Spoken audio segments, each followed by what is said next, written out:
story appears ordinary till you see the core side of it. And what you're looking for is the story behind the news. We bring it to you from Lagos, the commercial capital of Nigeria. Giving you all sides and political stories round the clock. Every detail from the start line to the final whistle. CoreTV News, expanding your view.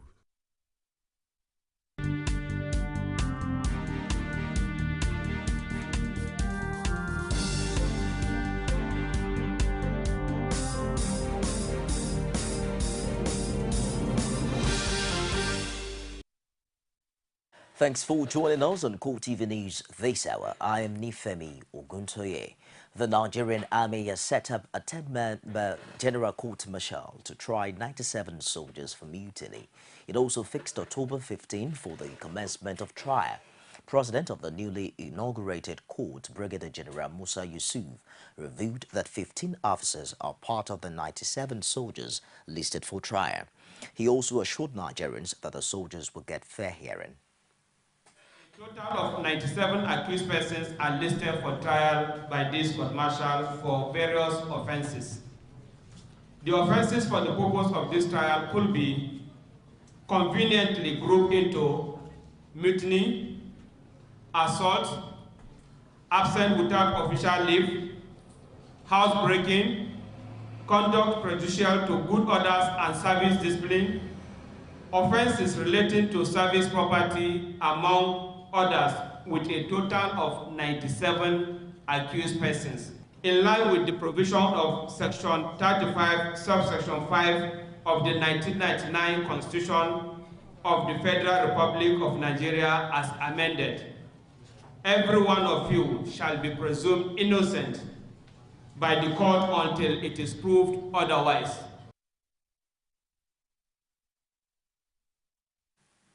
Meanwhile, Nigeria's military insists that the man who had been claiming to be Abubakar Shekau in recent Boko Haram video was killed in Kodungam.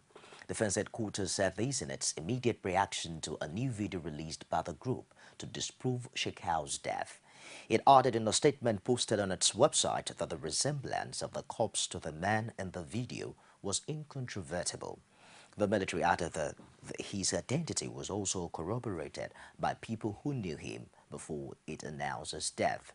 On the new Boko Haram video, the military said there were no indications of when it was shot, and neither was any reference made to anything that happened since the imposter's death.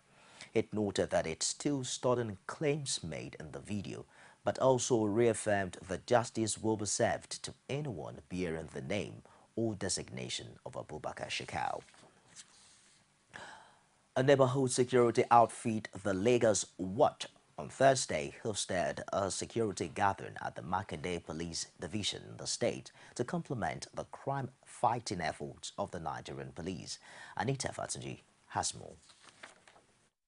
Obviously, security dominated discussions at the gathering. The guest of honor at the event, James Hefziba, praised the efforts of the police force at fighting crimes and tasked the Nigerian public on more support for them. They should back our military, all our police, they should back them up. They should support them. Because if there's no security, nothing will move. If there's no security as you are here, you won't be here. If there's no security as I'm here, I won't be here. If there's no security, everybody will be scared. You won't be able to even go out.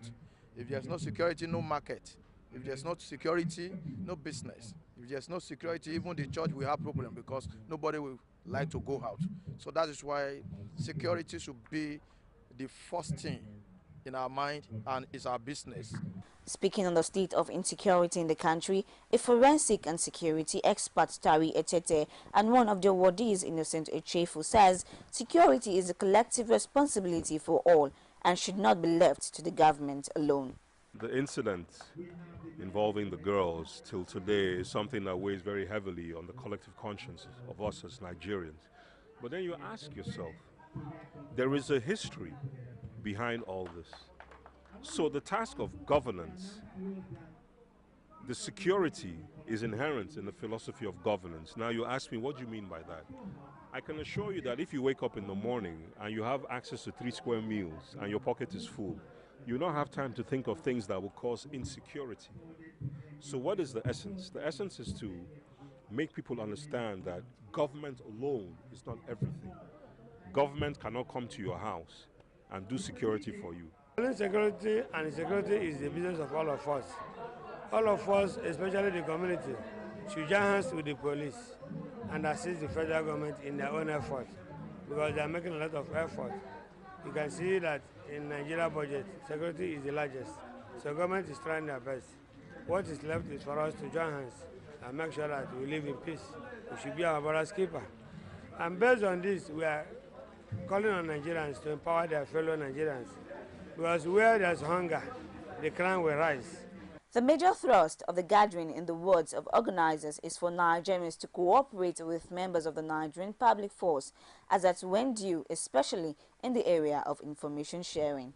Anita Fatunji, CoreTV News, Lagos.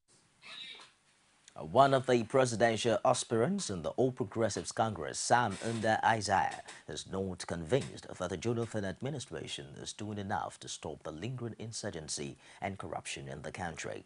The APC presidential hopeful has been speaking to CoreTV News in Abuja.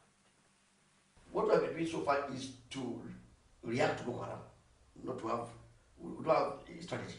They take up territory and go and try to take it back. And while we're going there, they're taking up another place. We don't have a strategy. We don't. We have allowed the thing to go. And even if you look, there's now a very funny argument happening between the authorities and the people that are actually doing the fighting. The people are saying that they're not even well trained, they are not well armed, and the government is saying, no, it's not true. What kind of argument is that one? How would you have handled it if you were to be the president?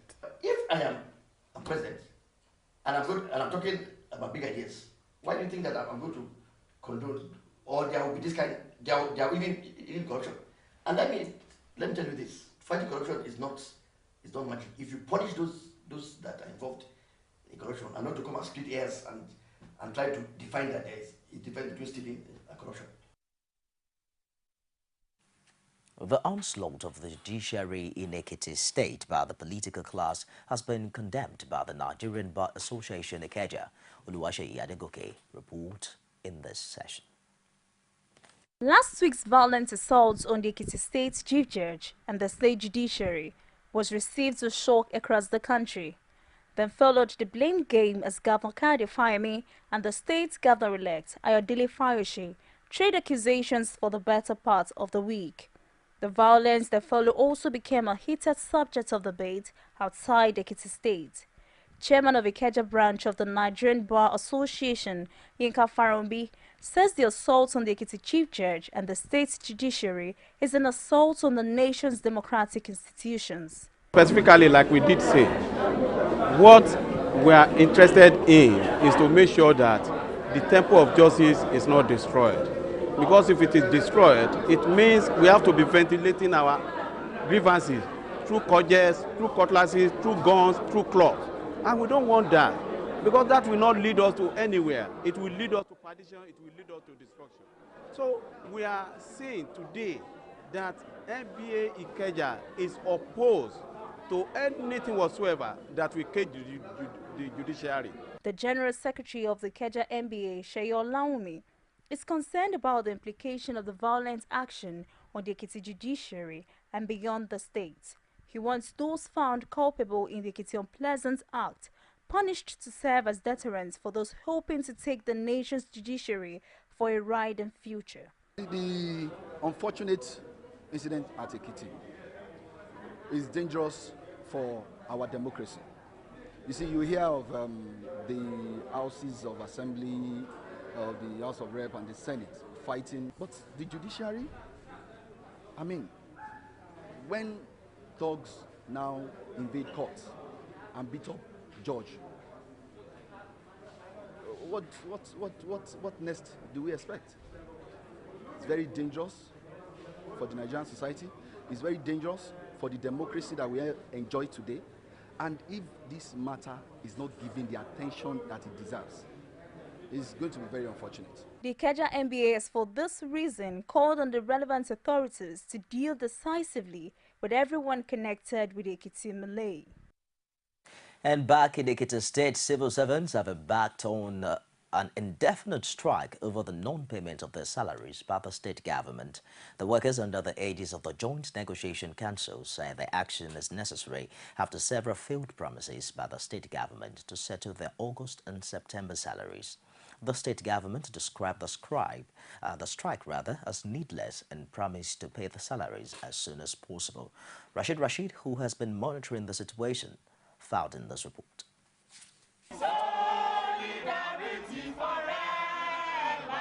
Ekiti State has been in the news recently for all the wrong reasons.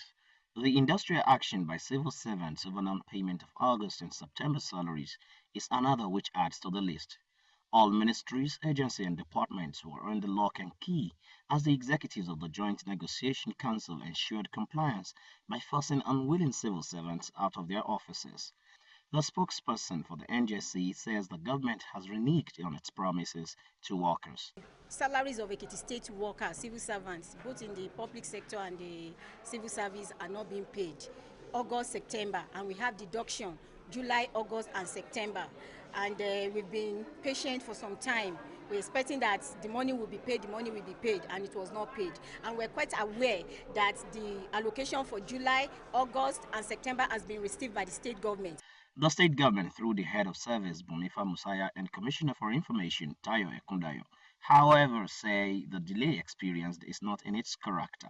Talk to the banks ahead of allocation, get some funding, then they get the money back as soon as allocation came in. But banks became jittery after the election, and for so many or certain reasons, it's like we've not been enjoying their cooperation.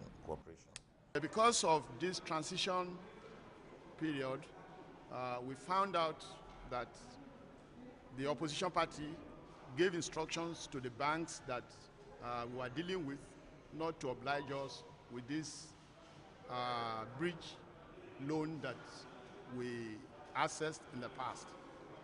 And that was what put spanners in the works. Though the workers agree with the statement that the government of Ekiti State does not owe salaries, but say promises made on the matter before now have not been fulfilled, which has led to their resolve for a no salary, no work policy. You see, we have been negotiating for some months now, and it has always been promises upon promises.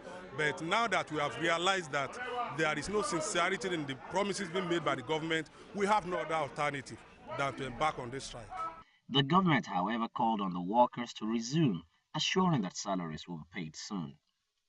I've just left the governor's office now, and he has assured me, and at least workers should get their salaries before close of work today, based on the information we have. To appeal to the workers to go back to work and see whether we are not going to pay this salary as we have decided, and I know government is working seriously to make sure that as quickly as possible these salaries are paid.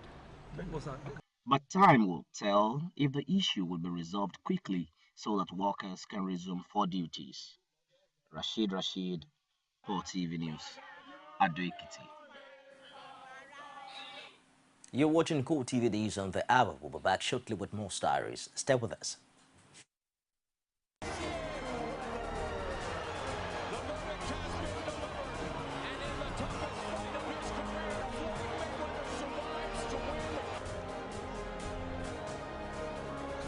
Der Torschütze zum zwischenzeitlichen 1:1. Semenike schickt Musa, da ist Ahmed Musa und da ist der Ausgleich.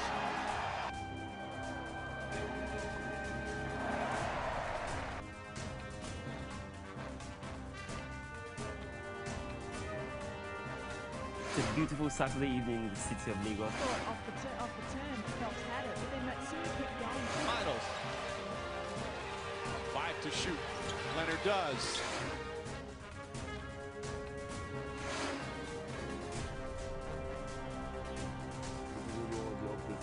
Sports is concerned, and of course, making a difference for all of us here from all our production crew. Thanks for all your pleasure.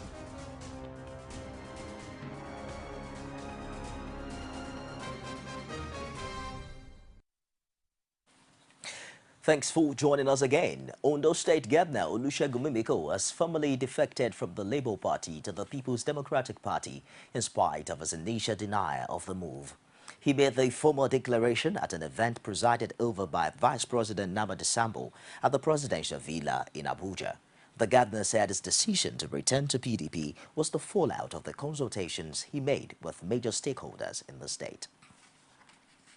It is in the light of the foregoing, Mr. Vice President, that I, Dr. Olusegun Mimiko, following extensive consultation across the land, today formally announce the decision of members of the National Assembly of Labour Party in Ondo State, members of Labour Party in the Ondo State House of Assembly, members of Labour Party in State Executive Council, indeed all of our members in Ondo State and those who share our aspiration to join the People's Democratic Party. Diroko Kabo.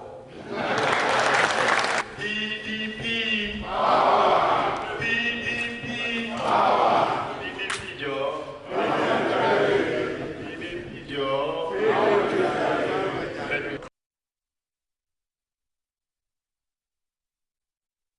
Former Vice President Atiku Abubakar has welcomed the decision of former head of state Muhammadu Buhari to join the race for the presidential ticket of the All Progressives Congress.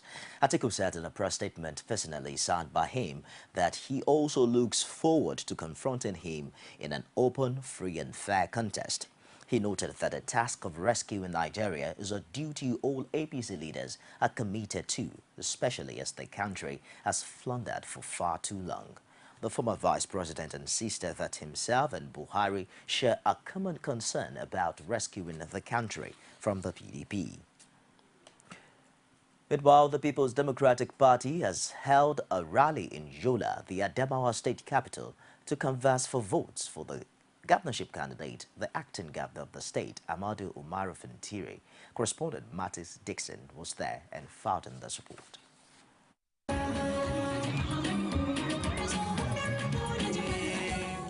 The rally had in attendance youth, women and the elderly who gathered to show their support for the PDP and its candidate, Amadu Umaru Fintiri. Top political figures in the state were also in attendance, including some governorship candidates who contested the party's primary election with the acting governor. They stated reasons why they are now supporting Fintiri to win the by-election. Adamawa is a PDP state, and in terms of confidence, I'm very, very confident we will win this by-election and we will continue the legacy of the PDP in the proper way. We should have the spirit of sportsmanship.